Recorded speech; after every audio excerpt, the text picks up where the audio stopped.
Et directement aux réalités du monde carcéral. Florent Vandenberg avec Guillaume Brevier. Vous êtes au centre névralgique de la prison. 37 ans après son incarcération, les souvenirs de Tahar sont intacts.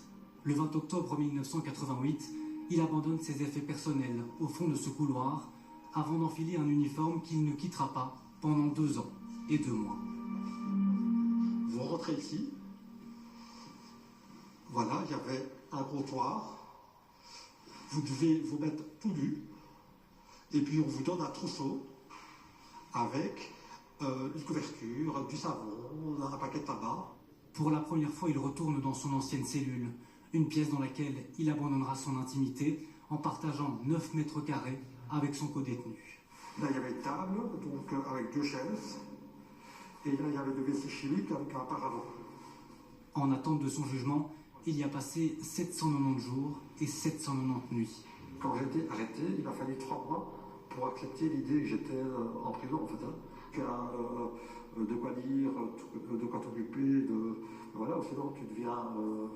tu peux devenir fou, tu peux tomber dans les médicaments. Face à une vingtaine de visiteurs, il revient sur ses longs mois d'enfermement, avec 2 sorties par jour, des visites, des appels téléphoniques comme unique lien avec le monde extérieur.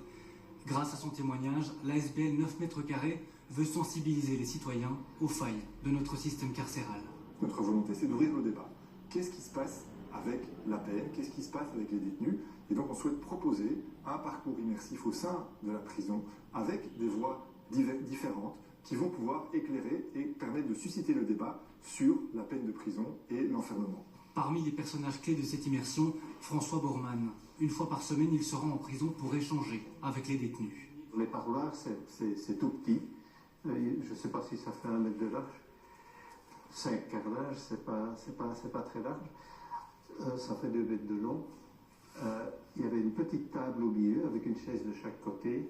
François en est persuadé, il faut revoir notre politique d'enfermement.